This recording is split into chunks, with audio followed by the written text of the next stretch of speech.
Hi, good morning, Sven. Today we are going to interview you regarding our second language acquisition. So we will basically ask you some questions. So the first question we are going to ask is like, what language are you taking for your course right now? My major right now is Italian language. Italian. Italian. Yes, Italian. So other than the language, can you list out all of the languages that you are familiar with? Well, languages that I am familiar with would be English, Malay, Chinese, Italian, Thai, Hokkien, a bit of Cantonese, and a bit of Hainanese. I also took one semester of Portuguese. I'm currently taking Bahasa Iban as an elective. Wow. So it's a total of how many languages? Almost 10. No, I think less than 10 maybe. But like I'm not fluent in all of them. For example, I would say that I could speak conversational English, Malay, Mandarin, Hokkien, Italian.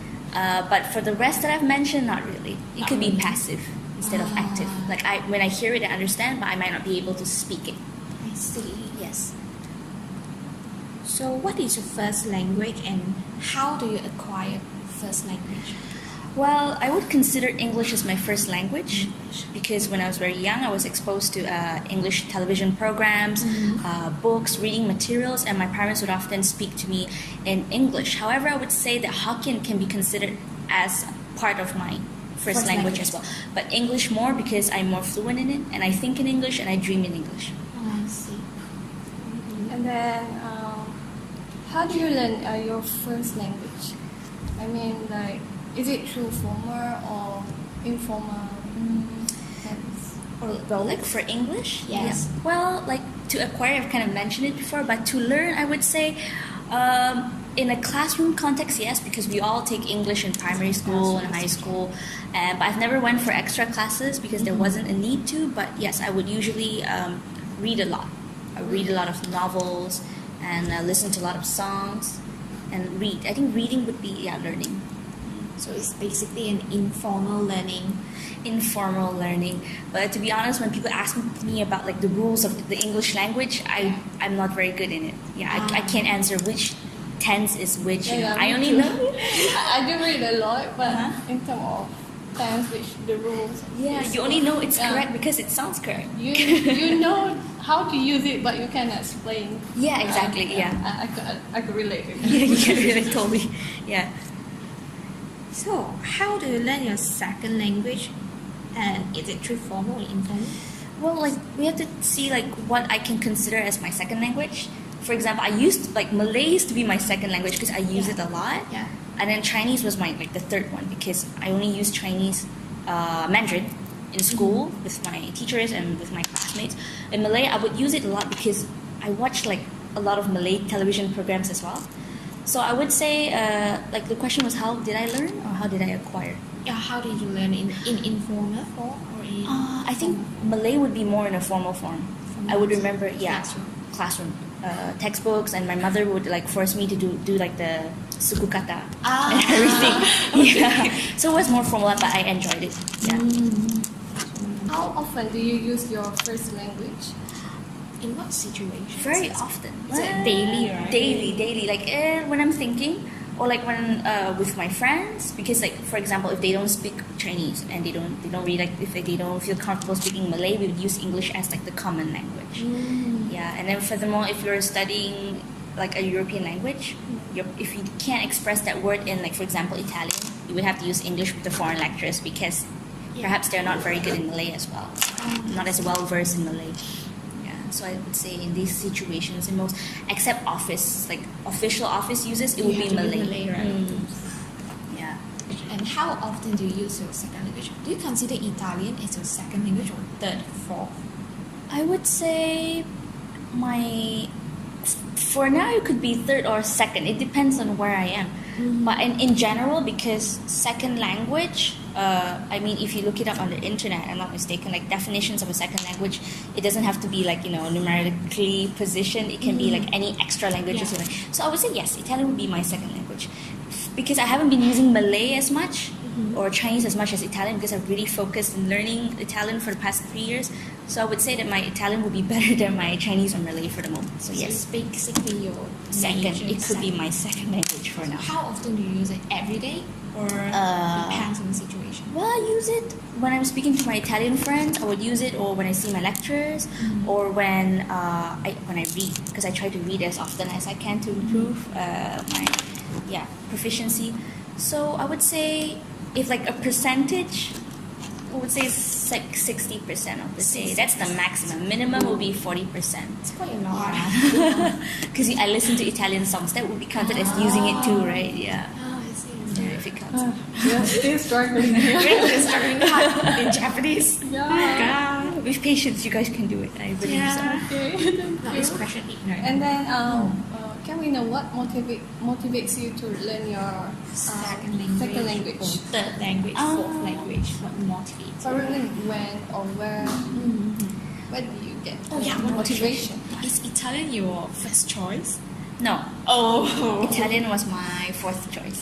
So it's not your intention to learn No Italian in the first place, no. place, right? Like, but I've always had an interest in languages in general. So for me, any language was okay. I mean, Romance languages, because they're easier for me. If I were to learn like Japanese, it would be more difficult because of the characters. Like, if Struggling now.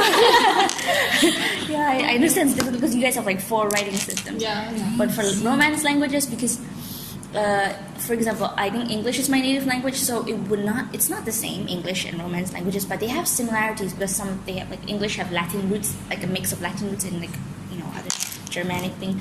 So it's not as difficult. So yeah. Motivation. Where do I get my motivation for? I think it's normal at times to feel like you're not motivated anymore. Like, why am I still doing this? Yes. But I feel that I motivate myself by just setting the goal. For me, like when I first got into this spot, like getting the course, I told myself others could have gotten my spot, so why not just do my best in it? And the goal for me was like to set like small goals. For example, like after my first year, I have to reach this level. After my second year, I have to reach this level. So I think for me, it's more of the attitude that I put instead of like so my goal is to reach like a certain level, like for example to reach C1, which is like a band 5, like like 6 bands, but it's like the 5th band, at least a C1, like a band 5 before I graduate. That's the goal. So this means you have particular purposes when you learn the second language. Yes, particular purposes as in like what would I like to do when I graduate? Yes, because I think to be proficient in the language I'm learning, because I've invested in 3.5 years in the degree, so to not excel in it, it would be a waste of my time and the money, and so yes, I think it would be for job purposes as well. Next question. Do you think you are a good learner? I feel that I'm an average learner. I could have done better because, for example, I'm a person who actually prefers the active learning of a language than a passive one. So, for example, I listen to a lot of songs. I watched a lot of like Italian YouTube videos, movies, but reading not so much because I get very lazy, especially when you read like. It takes a lot of patience to read a passage because, for example, for me, I have to read like one sentence 2 times or 3 times just to get it sometimes, and that really frustrates me. So I prefer not to. So I would say I'm an average like learner. I try to keep not very good. I've seen like other students, for example, where they only take like 6 months to get to a level of which I took like 3 years to reach. So it depends. Yeah, I'm average. So you prefer to learn in some fun ways instead of reading the books all the time? Yeah, active ways. Like I like to talk to people, so so you actually get to practice the language as well. But I think you are a good learner. How do you define a passive learner? Well, I think passive would be because there's the difference of actively using and passively using the language. Active is like when you speak, because that's on the spot. But passive is like when you Just read. If I'm not mistaken, writing is partially passive as well. Because when you read, you have time to think and you're not using it on the spot. Yeah. So I'll be passive. But both of them are good. It's just like finding balance between both activities that, where you can truly achieve. And then, did you learn second language from other media before? except for drama, YouTube or videos, music, or any other media, maybe like social media. Yeah, social media. I follow Italian Facebook pages, Italian Instagram profiles. Like other media would be like, for example, changing your phone into the language. Change your phone into Italian and you learn words as well. Yes. That is very complicated. I mean, that is not easy for me. It's hard for me. It's like Yeah, for Japanese. yeah. So if you change it into the Japanese thing, you want to find something and you just couldn't find the correct one. It's like, oh, very It scary. takes time. You might get lost forever. Yeah, I get lost forever in there. But so yeah, changing that. A radio, Italian radio. Radio. They have online radio. We can just listen to it, and it's more spontaneous. But I don't really like watching Italian news because it's too difficult. Oh, Yeah, the speed, and maybe I don't like the intonation that much, like the formal news. That's why I rather watch interviews on YouTube rather than the official news that you see on the TV. why do you prefer like radio more than the news? Because they use the formal words, Oh, or could is it be. hard to understand? I think perhaps I haven't explored enough Italian news channels to find the ones that I like, but for the ones that I've seen so far, perhaps it's their intonation and the topic of that time, the particular period of which I searched, wasn't like interesting to me. So for the radio, it's more informal. Like, yeah, you're right. The news would be more formal. The radio would be more informal, and they have topics of which I like, and they do like spontaneous calls to the people, and they pose interesting subjects. So, yeah. And I actually use this. I think you guys could try. Like, I think I've talked about it in your class before. Like, looking for native speakers. So you look for language chat rooms on the internet. For example, like I was looking for Italian native speakers. You know, so I look for language chat rooms. And then there are chat rooms where, for example, Italians or like foreigners who want to learn a language. So in exchange for learning language, you teach a language as well. So for example, I was teaching an Italian English, and the Italian was teaching me Italian. So we would have conversations, and it's better as well because when a native speaker is there for you, they can correct your mistakes on the spot. Ah, Yeah. so it's just a chat room or it's Skype. like Facebook? Yeah, first, it started as a chat room, so like when you're comfortable with that person, you can exchange like Skype contacts or WhatsApp contacts. Yeah. So that one, I found it very helpful as well to So it's for interact. free? Yeah, but not exactly for free. You have to, like, what's it like language exchange, like a barter system. Yeah. Okay. In exchange for something, you get something. You gotta give something. Yeah. So that was very effective because when I used that method, I improved a lot with a native speaker. That was the fastest because just spending an hour every day with speaking to them or like writing, I prefer speaking to them or interacting to them makes a lot of difference for me at least. Yeah. So that means we still need a native language speaker. Yeah, I mean that would be fun as well. It's not only a language exchange but as a cultural exchange as well because they teach you things that you don't learn in textbooks. Like It's more to a daily conversation. yeah, or daily jargons, but it depends on what topic you speak with, you know, which kind of topics you do with the speaker. Yeah, okay. And in your opinion, what age is the best and easier to learn second language? Yes. I think the younger it is, the better it would be. Why? Because I think like when you're young, your brain's probably empty. It's like an empty Yeah. slate, so it's probably clean, and I think it's more flexible in like accepting new things compared to when you're old, like the flexibility or plasticity. So the younger you are, the better it is. But it does not mean that you can't learn when you're old as well. It would just mean that it would take more effort. For example, I've seen like students like Italian language learners, for my case, who are like 50 years old and they're still learning and they can learn it, but it just takes more effort. But the younger it is, the better it is because, like I said, empty slate. And if you notice, children learn things easily. Yeah, they acquire things more, and when they learn, that's what I noticed. The younger it is, the better it is. So how do you define that period from what age to what age? I would say, well, if we were talking about in the case of learning and not acquiring, it would be ages 8 from 8 to 15. 8 to 15. So you mean when it comes to the acquire, the language is below 8? No. Yes, below 8. Below 8. That's what I think. Like before you hit standard 1. It's more to the innate ability. Yeah. Then learning, yeah, that would be the best age. And why do you think like some learner, they are particularly good in learning a language than others? languages. Why? Good question. I think she has a point, because I find like some people, they find it more easy to learn a language compared to others. So I would say it's a natural phenomenon thing in the jig. Something innate. something innate, and interest as well. Yeah, it's mixed. It could be either like innate, like you're born with it, Or intelligent stuff.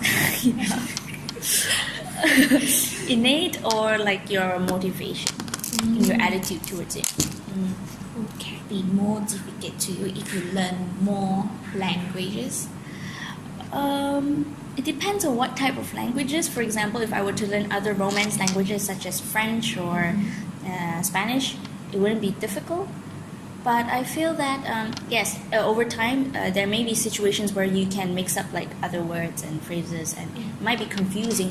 But I wouldn't say it would be difficult. I think like once you've practiced your brain to actually be more flexible, and it wouldn't be very difficult, because you know how it works, how like the initial phases are in the beginning of learning a language. So So it's something to do with the psychological. yes. If you actually practice your brain a lot, it shouldn't be a problem. Do you think you are an introvert or an extrovert? And between introvert and extrovert, which one do you think they acquire language more easily? I don't even know whether I'm in an introvert or extrovert, but It can be I think both. ambivert. I think I'm an ambivert. It depends on how I'm feeling and like the situation, the people I'm with. So in the cases of learning a language, I think it would help more if you're an extrovert, but not like super extrovert, a balanced extrovert. Because if you, for example, if you're in a class and you don't ask questions a lot, because you're an introvert, that wouldn't help. I think the more questions you ask, the more you will learn, and the more like willing you are to use the language despite of the mistakes that you will make, the more you will learn. Because the more you are trying to like avoid making a mistake, the less you will learn. Because I find that if you make a mistake, you actually learn faster because you've done that before and someone told you no, it's wrong, so you will keep it in mind. So yes, I think being an extrovert would help a lot. But it's actually a very controversial statement here, because introvert, they're very focused in something. So when they learn faster because they're focused and they don't have any other factor that distract them.